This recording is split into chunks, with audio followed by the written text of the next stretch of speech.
عزیزان گرامی، coming on the point, ایک پوائنٹ کی میں بات آپ کو بتاتا ہوں. ایک سائنٹیفک روپ سے اب میں آپ کا ٹیسٹ کرنا چاہتا ہوں کہ آپ میری گفتگو کو کتنا سمجھتے ہیں اور کتنا سننا چاہتے ہیں. قرآن میں اللہ نے ارشاد فرمایا، چونکہ یہ محفل عید میلاد النبی بیادگار حضور غلام آصفیہ بیادگار حضور علامہ ارشد القادری علیہ مرحمت و رضوان کی یاد میں بنایا گیا ہے، اس لیے ایک میں بنیادی بات بتاتا ہوں. قرآن میں اللہ نے ارشاد فرمایا، ما کان محمد ابا احد من رجالکم ولکن رسول اللہ وخاتم النبیین. It is the message by the Prophet Muhammad sallallahu alayhi wa sallam that nubuwwat has been completed and finished. No Nabi will come after Prophet Muhammad sallallahu alayhi wa sallam. No Prophet will come after Prophet Muhammad sallallahu alayhi wa sallam. Peace and blessing be upon him. اللہ نے ارشاد فرمایا، سرکار صلی اللہ علیہ وسلم دنیا میں جلوہ گر ہوئے. سرکار صلی اللہ علیہ وسلم کے بعد اب کوئی نبی نہیں آ سکتے. نبوت کا دروازہ بند ہو چکا ہے، رسالت کا دروازہ بند ہو چکا ہے، میسج کا دروازہ بند ہو چکا ہے. اب کوئی نبی آنے والے نہیں ہیں. مگر یہ ہمارے آخری نبی جب دنیا میں جلوہ گر ہوئے تھے تو کس شان سے آپ دنیا میں آئے تھے، کس آن و بان کے ساتھ آپ آئے تھے.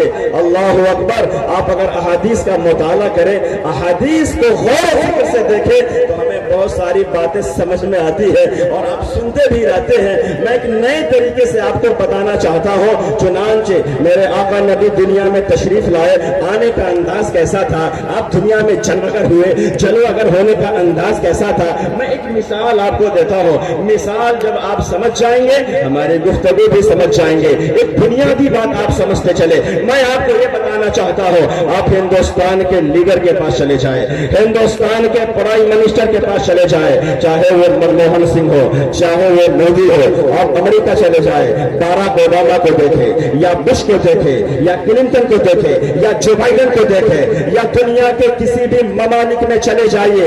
دنیا کے بڑے بڑے ممالک میں پریزیڈنٹ ہونے کے لیے عالم کا ہونا کمپلسری ہے، ڈاکٹر کا ہونا کمپلسری ہے، اور جینیس کا ہونا ضروری ہے، انٹیلیجنٹ کا ہونا ضروری ہے.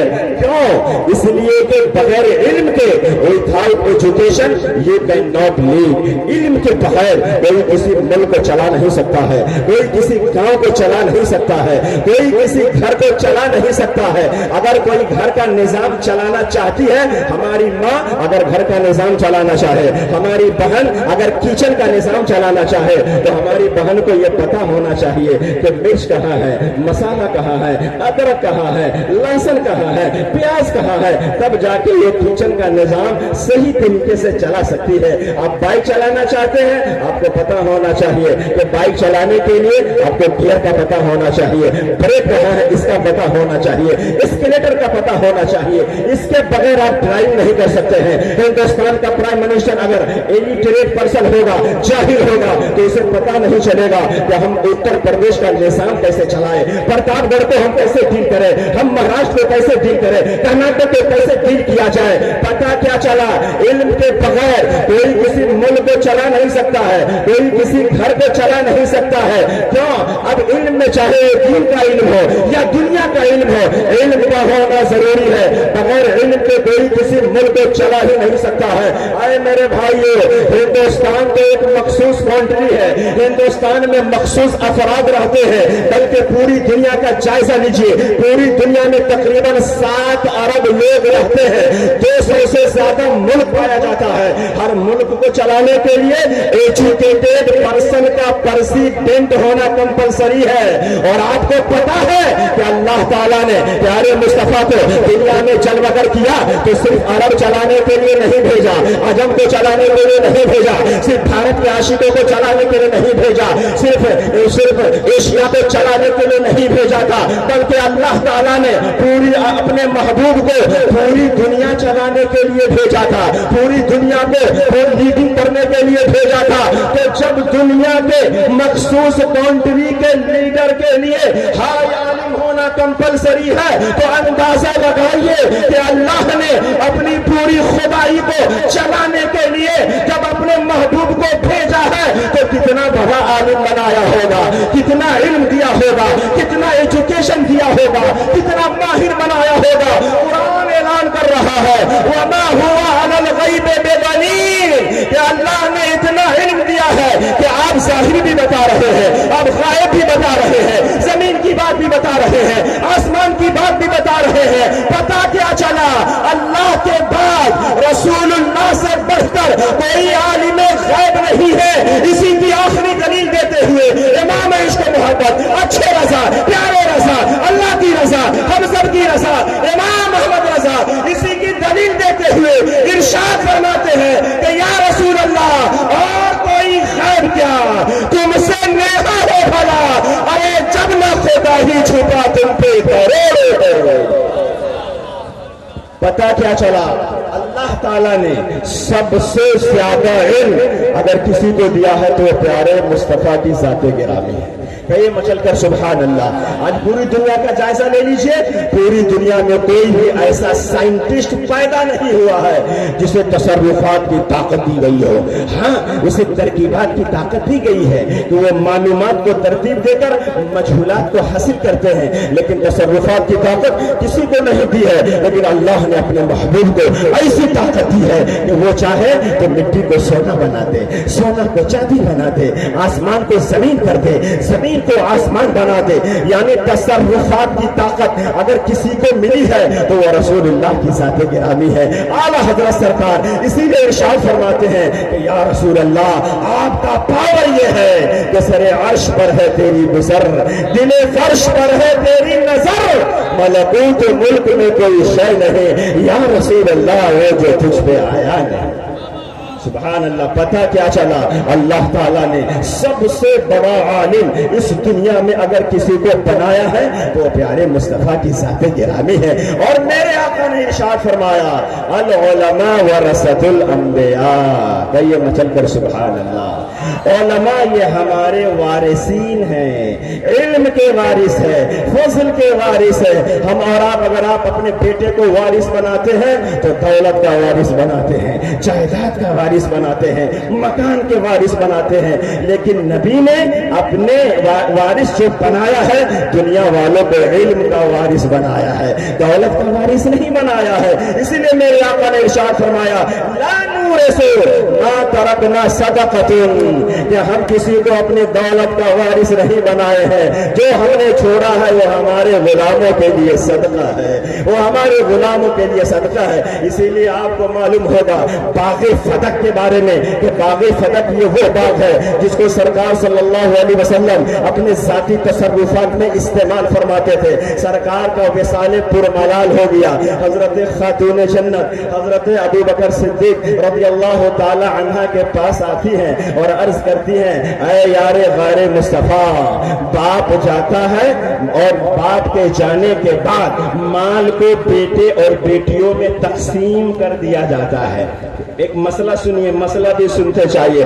باپ جب تک زندہ ہے سارا مال باپ کا ہے، اور باپ کے انتقال کے بعد اب یہ مال بیٹے اور بیٹیوں میں تقسیم کیا جاتا ہے۔ پہلے آپ نہیں لے سکتے ہیں، پہلے آپ قبضہ نہیں جما سکتے ہیں، جب تک باپ زندہ ہے سب مال باپ کا ہے۔ باپ کے انتقال کے بعد اب وہ مال تقسیم کیا جائے گا، بیٹے کو بھی دیا جائے گا، بیٹی کو بھی دیا جائے گا۔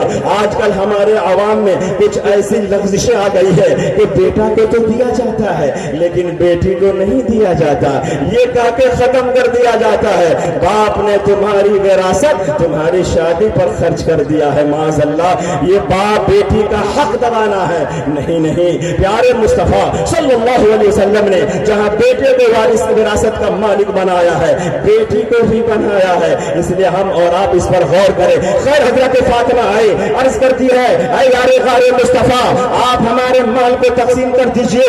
یہ مسئلہ یہ ہے باپ جاتا ہے مال تقسیم تقسیم کیا جاتا ہے. ہمارے والد محترم دنیا ظاہری سے تشریف لے گئے, ہمارے مال کو ہمارے بہنوں میں تقسیم کر دیجئے. تو یار غار ارشاد فرماتے ہیں, اے فاطمہ کیسی باتیں کر رہی ہو؟ سرکار نے فرمایا ہے لا نور سے ما ترکنا صدقتن. اے فاطمہ سن لے, مال اس کا تقسیم کیا جاتا ہے جس کا باپ مر جاتا ہے, جس کا باپ انتقال کر جاتا ہے, فوت کر جاتا ہے, اس کا مال تقسیم کیا جاتا ہے. لیکن نبی مرے نہیں ہیں, نبی نے صرف موت کا مزہ چکھا ہے. مال اس کا تقسیم کیا جائے جس کا باپ مر جاتا ہے. نبی زندہ ہے اس لیے ان کا مال تقسیم نہیں کیا جائے گا, ان کا مال ان کے غلاموں کے لیے صدقہ کر دیا جائے گا. اعلیٰ حضرت سرکار اسی لیے ارشاد فرماتے ہیں کہ انبیاء کو بھی اجل آنی ہے, مگر اتنی کہ فقط آنی ہے, پھر اسی آن کے بعد ان کی حیات مثل ثابت وہی جسمانی ہے. اور تو زندہ ہے واللہ, تو زندہ ہے واللہ, میری چشم عالم سے چھپ جانے والا. پتا کیا چلا؟ حضرت یار غار نے ہمیں یہ مسئلہ بتا دیا کہ مال اس کا تقسیم کیا جائے جس کا باپ مر جائے. نبی زندہ ہے, ان کا مال غلاموں کے لیے صدقہ کر دیا گیا ہے. سبحان اللہ سبحان اللہ. پتا کیا چلا؟ یہ نبی کی زندگی کا عقیدہ ہم اپنے گھر سے نہیں بنائے ہیں, ہمیں یار غار سے ملا ہے, ہمیں سیدنا صدیق اکبر سے ملا ہے. اس لیے میرے بھائیو, میرے آقا نے ارشاد فرمایا العلماء ورثۃ الانبیاء, یہ علماء جو ہے یہ انبیاء کے وارثین ہیں. اللہ اکبر, کتنا بڑا درجہ ہے, کتنا بڑا مرتبہ ہے کہ علماء یہ نبی کے وارث ہے, نبی کے جانشی ہے. تو جس طریقے سے ہم نبی کا احترام کرتے ہیں یقیناً کرنا چاہیے. جو سچے وفادار نبی کا غلام ہوتا ہے وہ ان کے جانشین کی بھی محبت کرتا ہے, وہ ان کے جانشین کی بھی عزت کرتا ہے. اسی لیے تو حضرت ابو ہریرہ رضی اللہ تعالی عنہ ہے, مدینہ شریف کی دھرتی ہے. حضرت ابو ہریرہ بازار میں تشریف لے گئے اور بازار والوں سے کہا اے بازار والوں تم یہاں کیا کر رہے ہو؟ مسجد نبوی شریف میں تو نبی کی وراثت تقسیم ہو رہی ہے, نبی کی وراثت کو بانٹا جا رہا ہے. جتنے بازار والے تھے اپنے مکان کو چھوڑ کر, اپنی دکان کو چھوڑ کر کہاں چلے آئے؟ مسجد نبوی شریف میں چلے آئے. اور آنے کے بعد تھوڑی دیر ادھر ادھر دیکھا اور واپس چلی گئے. راستے میں ابو ہریرہ مل گئے. کہا اے ابو ہریرہ آپ تو یہ کہہ رہے تھے مسجد نبوی شریف میں نبی کی وراثت تقسیم ہو رہی ہے, ہم وہاں گئے ہمیں کوئی وراثت وہاں نظر نہیں آئی, آپ نے ہمیں کیسے وہاں بھیج دیا؟ تو حضرت ابو ہریرہ نے پوچھا اچھا بتاؤ تم نے دیکھا کیا ہے؟ کہا بس میں نے یہ دیکھا وہاں کچھ حلقے لگے ہوئے تھے جو ذکر و اذکار کر رہے تھے, درس و تدریس کر رہے تھے, حدیث پڑھا رہے تھے, قرآن کی تفسیر بیان کر رہے تھے. میں نے کچھ حلقوں کو دیکھا ہے جو دین کی بات کر رہے تھے. تو حضرت ابو ہریرہ نے ارشاد فرمایا اے میرے احباب سن لو, نبی نے مال و دولت کا وارث نہیں بنایا ہے, نبی نے علم کا وارث بنایا ہے. یہ جو تم حلقہ بنا کر دین کی باتیں سن رہے تھے یہی نبی کی وراثت تقسیم ہو رہی تھی. نبی نے کوئی مال و دولت کا وارث نہیں بنایا ہے, اگر وارث بنایا ہے تو علم کا وارث بنایا ہے, دین کا وارث بنایا ہے. پتا کیا چلا؟ جتنے بھی علماء کرام ہیں, جتنے بھی حفاظ کرام ہیں, جتنے بھی ہمارے بزرگان دین ہیں, یہ سب کے سب ہمارے نبی کے جانشین ہیں, ہمارے نبی کے وارث ہیں. ہمیں ان دل میں ان کا احترام ہونا چاہیے. اور لازم سی بات ہے جانشی کا تو احترام کرنا ہی پڑے گا.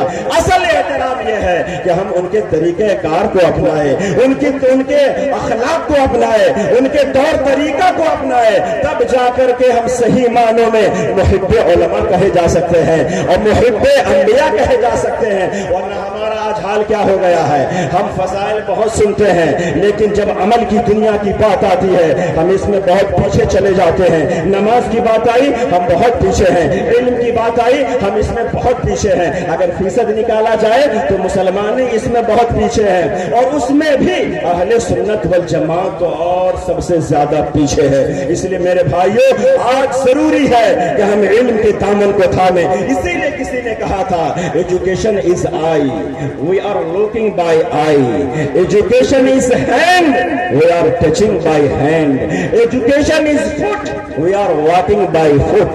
Education is everything. Without education you cannot understand, you cannot decide what is right, what is wrong. But by education you know yourself, and when you know yourself you know your Allah, you know your Prophet, you know your Mujaddid.